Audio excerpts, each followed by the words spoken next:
খুব কষ্ট লেগেছে? তোমার মনে খুব কষ্ট হয়েছে? তুমি খুব ভালোবেসে ফেলেছিলে ডোডোটাকে, ওই কুকুরটাকে, ডগিটাকে? তুমি খুব ভালোবেসে ফেলেছিলে ডগিটাকে?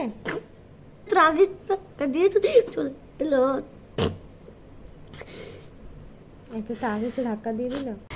Good morning. আজকে একটু সকাল সকাল থেকেই ভিডিওটা স্টার্ট করলাম। চুলের অবস্থা ভীষণ খারাপ, দেখে বুঝতেই পারছো। তার সাথে আমার গলার অবস্থাও কিন্তু ভীষণ খারাপ।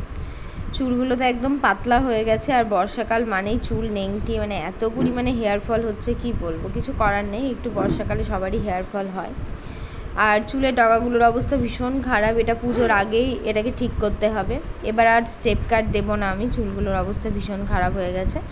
তো পাকিয়ে চুলগুলোকে একটা বক ক্লিপ দিয়ে একটু উঁচুতে তুলে রাখলাম, দিয়ে কাজে লাগবো। Good morning. একদম খেপি খেপি পাগল পাগল ব্যাপার লাগছে। এরকম একটা লাগাও একটা আনন্দের বিষয়। খেপি খেপি খেপি খেপি খেপি খেপি। তো যাই হোক, আজকে আমার ত্রিধা হচ্ছে গোপুসোনাকে তুলতে ভুলে গেছে। আর কয়েকদিন ধরে আমি হচ্ছে পুজো দিতে পারছি না। আমার তিধুমণি পুজো দিচ্ছে, ওই জন্য ঠাকুরের জায়গা, ঠাকুরের বাসন কোসনগুলো ও তো অতটা ভালো করে মাজতে পারে না, একটু কালো কালো হয়ে গেছে 4 দিনে। আর এই দেখো গোপুসোনা শুয়ে আছে, তো গোপুসোনাকে এখন ঘুম থেকে তুলে দেবো। আর মানে কি পরিমাণে যে জামা কাপড় পরিয়েছে গোপুকে, আর বলার কথা না। প্রতিদিন প্রায় এই কাজটা তিধাই মানে করে থাকে আর কি। তো চলো আজকে আমি একটুখানি থাবড়া দিয়ে এবার গোপুসোনাকে তুলে দেবো। তো যেহেতু আগের দিনকে তিধা পুজো করেছিল, তো গোপুসোনার এটা ড্রেস না, কিন্তু এটা একটা মানে টাইপের, এটা দিয়ে ড্রেস বানাবো বলে আলাদা করে রেখে দিয়েছি। কিন্তু ওই বানাবো করাই হয়, বানানো আর হয়ে ওঠে না। আর আজকে ভিডিওর শুরুটা ঠিক যতটা ভালো, ভিডিওর শেষের দিকটা ততটা ভালো না। তোমরা টাইটেল থাম্বনেল থেকে বুঝেই গেছো। তো ভিডিওটা পুরোটা দেখতে থাকো, দেখলে তোমরা অবশ্যই বুঝতে পারবে আজকে ঘটনাটা কি হয়েছিল, কেন তিধার এত কান্না, হঠাৎ করে কি এমন হয়েছিল, সবটাই ডিটেলসে তোমাদেরকে বলবো। তো আজকে না ভীষণ গরম, তো ওই জন্য সকালবেলায় আমি বাসি জামাটা ওর খুলে এই সাইডে রেখে দিলাম, পরে তখন ধুয়ে দেবো। আর এখন ওকে না খালি গায়ে রেখে দেবো, বিছনাটা আলাদা করে একটা মানে উপরে যে ওর ঝুড়িটা আছে তার মধ্যে রেখে দেবো। আর ওকে আর এখন জামা টামা আমি এখন কিছু পরাবো না। দেখবে মাঝে মধ্যে গরমের টাইমে একটু খালি রেখে দেওয়া ভালো। আর খুবই গরম, তো গলাতে একটা হার দিয়ে দিলাম, হাতের উপর বাসিটা দিয়ে দিলাম, যেহেতু ঘুম থেকে উঠলো। আর একবারে পুজো করব স্নান টান করে, তারপরে তখন জামাটা পরিয়ে দেবো। কালকে যেহেতু আমার চাপড়া ষষ্ঠী ছিল, সারাদিনে একবার খেয়েছি মুড়ি, ওই জন্য সকাল সকাল উঠে ভীষণ খিদে পেয়ে গেছে। আর ভাতটা ধরো 2 দিন ধরে আমার খাওয়া নেই, মানে সেই কারণেই আরো খিদেটা আর কি বেশি বেশি বেশি বেশি বেশি বেশি পেয়ে গেছে। এবার বলি 2 দিন কেন খাইনি, সে গল্পটা করছি। তোমাদের দাদা ভাইয়ের প্লাস আমার দুজনের একটা খুব ভালো অভ্যাস আছে, যে আমরা দুজন রাগ করলে কোনোদিন খাওয়ার উপর রাগ করি না। অনেকে হয় না, দেখবি একটু ঝামেলা অশান্তি হলে খাওয়ার উপর রাগ, 2 দিন ধরে খাবে না। কিন্তু এখন কেন জানি না কেমন হয়েছে, আমার আবার একটু ঝামেলা অশান্তি হলে আর মানে খেতে পারি না আমি। তো পরশু দিনকে যেটা হয়েছিল আর কি, ওর সাথে একটু ঝামেলা হয়েছিল আমার, যেদিন আমি ইলিশ মাছ রান্না করেছিলাম আর কি।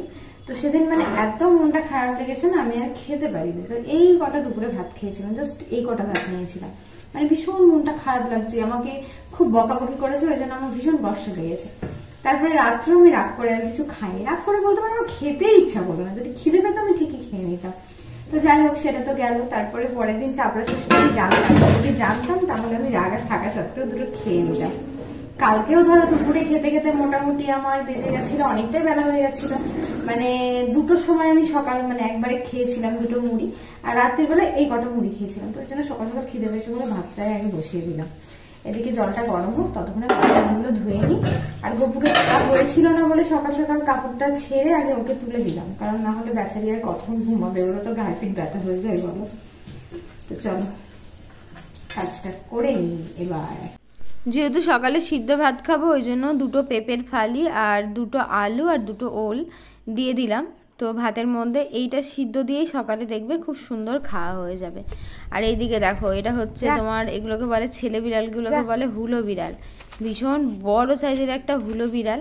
আর আমি হচ্ছে এখানে মগে করে জল নিয়ে, এই যে আমাদের রান্নাঘরের যে জানালাটা তোমরা দেখতে পাও, সেই জানালাটা এত পরিমাণে তেল ছিটে হয়ে গেছে না, ওটা পরিষ্কার করব বলে মানে বাড়ির পিছন দিক দিয়ে পাঁচিলের উপর দিয়ে এখন আমি যাব আর কি। এই যে পাঁচিলের উপর উঠেছি, তারপরে এই পাঁচিল দিয়ে উঠে উঠে উঠে একদম এই সাইডে তোমার এই দেখো, এই সাইডে কত পরিমাণে দেখো নোংরা।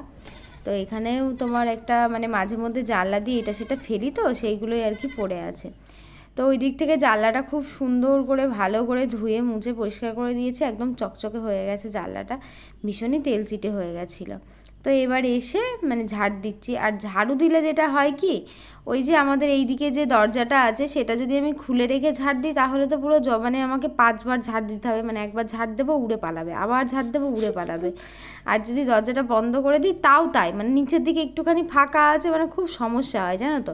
একদিকে যেমন ফাঁকা জায়গাতে চারিদিকে আলো বাতাসে পরিপূর্ণ, তেমনই কিন্তু মানে অসুবিধাও আছে ঝাড় দেওয়াটা বিশেষ করে। আর এই যে দেখছো, এই যে আমাদের লাঠিটাকে দেখতে পাচ্ছ, এর অবস্থা পুরো আমার মতো, মানে নড়বড়ে, মানে আমার জীবনটা যেমন এই চলছে কোনো রকমে, মানে ভেঙে চুরে একাকার হয়ে গেছে, কিন্তু ঠিক চলে যাচ্ছে। আমার এই ঘর মোছাটাও তাই, এটাও একটা কিনবো করে করে এই গাফিলতি, কেনা হয় না বলে না, মানুষের একটা থেকে গেলে দেখবে কেনা হয় না।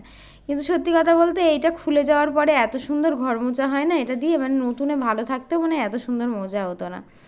তো ওই জন্য আমি এরকমভাবে মানে যেহেতু ঘরটা এরকমভাবে 2-3 বার মুছে দিই আর কি। আমার ঘর মোছা দেখে অনেকেই হাসে, বলে মা কেমন করে ঘর মুছে, কী বলো তো, মা মেয়ে থাকি তো দুজন, খুব একটা বেশি নোংরা হয় না, তো ওই জন্য। আর এরকমভাবে মানে অতটা বডিতে প্রেশার দিয়ে ঘর মুছতে ইচ্ছা করে না আমার, মানে বিরক্ত লাগে।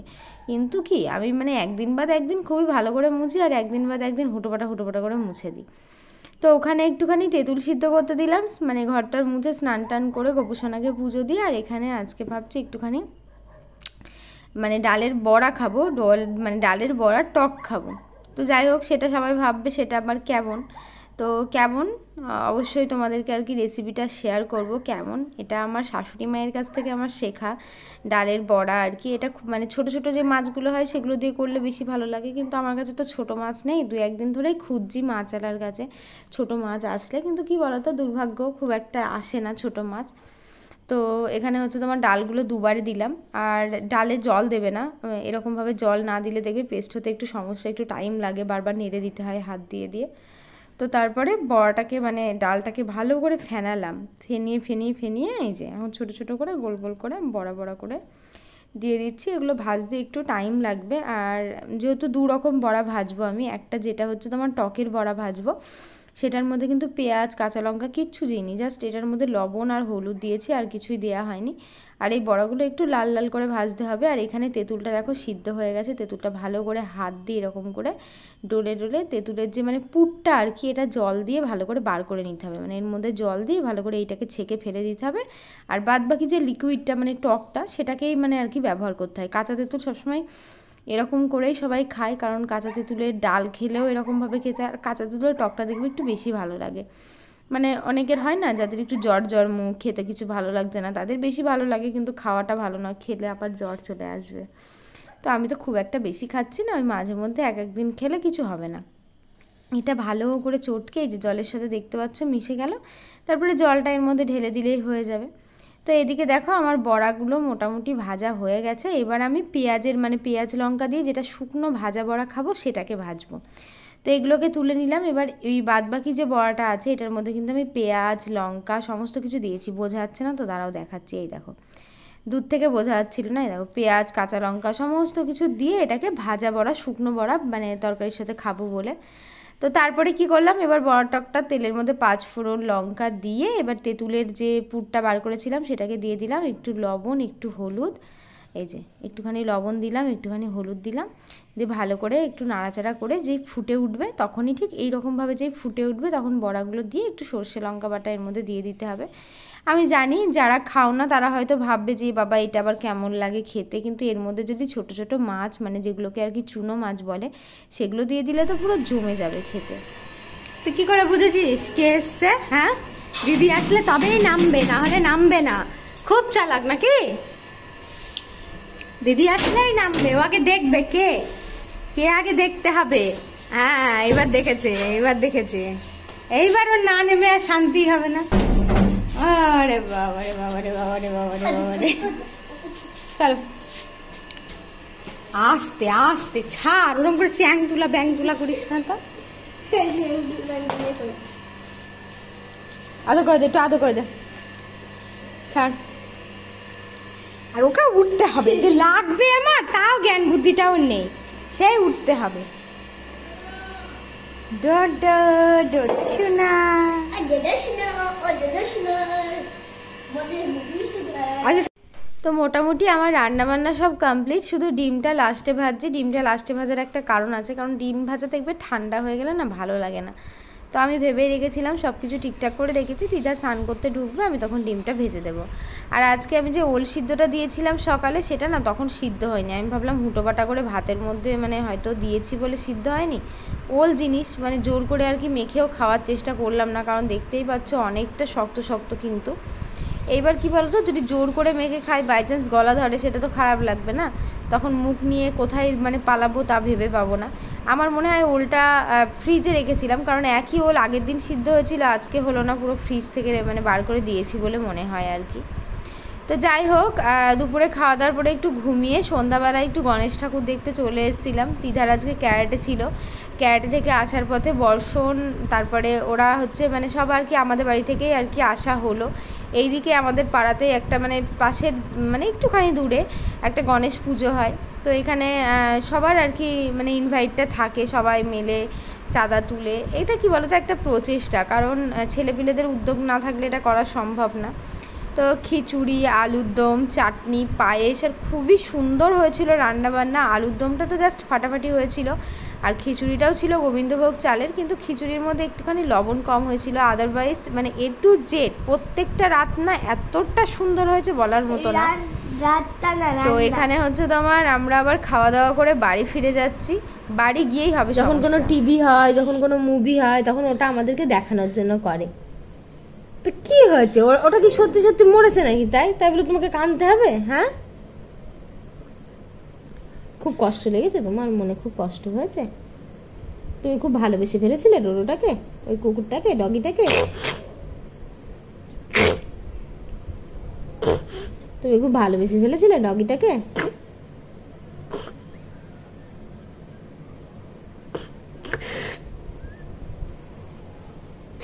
তুমি খুব ভালোবেসে ফেলেছিলে ডগিটাকে? মরেছে নাকি? তাই ওই ডগিটা তো এখনো বেঁচেই আছে। কি হয়েছিল আমাকে বলো প্রথমে, কি হয়েছিল ডগিটার কি হয়েছিল?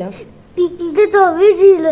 তিনটে ডগি ছিল, হ্যাঁ, দিয়ে একটা ডগিকে ধরে নিয়ে চলে গেছিল সাইকেল। একটা ডগিকে ধরে নিয়ে চলে গেছিল, হ্যাঁ, ফেরো দেয়নি। দিয়ে একটা ডগি ওই ডগিটাকে কিছু করে ওই ডগিটাকে ফেলেছিল। দিয়ে ওইটাকে মেরে ফেলতে লাশটাকে ফেলে দিয়েছিল, দিয়ে মাটির মধ্যে পড়ে গিয়েছিল। ওই দুটো ডগি মেলে তখন ঘুরছিল মাটিতে, তখন একটা ট্রাকে দিয়ে চলে এলো। একটা ট্রাক এসে ধাক্কা দিয়ে দিল? না, ওইখানে ঘুরছিল, ওইখানে ঘুরছিল। দিয়ে দুটো করতে ঘুরছে, ওই সাদা জমিটার দিকে আসলো, তখন সাদা জমিটাকে ফেলছিল, নিজে মরে গেল।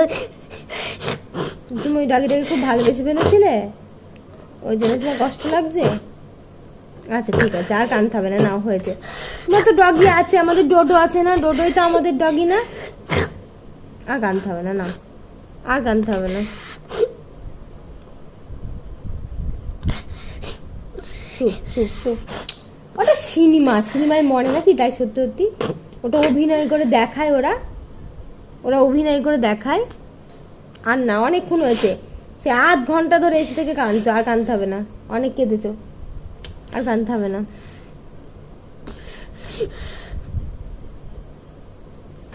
যারা যারা এখনও ঘটনাটা বুঝতে পারোনি, আমি তোমাদেরকে একটু ডিটেলসে বলি। খিচুড়ি খেয়ে আসার পরে দিদা একটু গেছিলো দিদিভাইদের উপরে টিভি দেখতে। ওখানে একটা ডগির মুভি চলছিল, একটা জার্মান শেপার্ড ছিল, একটা ছিল ল্যাব্রাডগ, আর একটা ছিল আমাদের ডোডোর মতো সেম টু সেম। কিন্তু হঠাৎ করে ডোডোর মতো যে কুকুরটা, সেই কুকুরটা হঠাৎ করে অ্যাক্সিডেন্টে মারা যায়, মানে অ্যাক্সিডেন্ট করে তাকে মেরে ফেলা হয় আর কি, ইচ্ছাকৃতভাবে, যেটা ও কোনো মতেই মেনে নিতে পারছিল না। সেই জন্যই ও মানে উপর থেকে নিচে হট করে যখন আসে, তখন দেখছি হঠাৎ করে মানে একদম চোখ ভর্তি জল। তো আমি জিজ্ঞাসা করতেই দেখি ও পুরো একদম কান্নাটাকে থামাতে পারছে না। আমি তো তোমাদের ক্যামেরাটা করেছি অনেকটা পরে, কারণ আমি তো প্রথম দিকে ক্যামেরাটা করিনি। তারপরে পুরো ঘটনাটা মানে এত পরিমাণে কাঁদছে, বলতেই পারছে না কি হয়েছে। তো আমি ভাবলাম উপরে দিদিভাইরা কি বকেছে, আমি আবার দিদির কাছে দেখতে গেলাম, দিদি বলছে না। তারপরে জিজ্ঞাসা করার পরে জানতে পারলাম যে ঘটনাটা হয়েছে এইটা। তো বলে না মানে ভালোবাসা মানে এগুলোই হচ্ছে ভালোবাসা, মানে ও একদম পুরো মানে মেনে নিতেই পারছে না কোনো মুখ থেকে। আর ডোডোর প্রতি ওর ভালোবাসাটা তো তোমরা জানোই যে কতটা ডোডোকে ও ভালোবাসে, মানে সেই জন্য আর কি ও বারবার ভাবছে মনে হয় হয়তো মানে ওর কাছ থেকে ডোডোই হয়তো চলে গেল, এরকম একটা ব্যাপার। তো অনেকক্ষণ ধরে বোঝানোর পরে, অনেকটা বোঝানোর পরে তারপরে আস্তে আস্তে তখন বুঝলো যে ওটা একটা মুভি হচ্ছিল, ওখানে কিন্তু ডগিগুলোকে ওগুলো একটা শ্যুটিং হয়। তো মানে কোথাও গিয়ে যেন একটা বিশাল মানে একটা মনের টান হয়ে যায় জানো তো, সেটা মানুষই হোক মানে কারোর সাথে থাকতে থাকতে আর জন্তু জানোয়ারই হোক। তো সেটাই আমি ওকে এতক্ষণ ধরে বোঝালাম। যাই হোক, আজকের ভিডিওটা কেমন লাগলো অবশ্যই সবাই লাইক কমেন্ট শেয়ার করো, ভালো থেকো সবাই।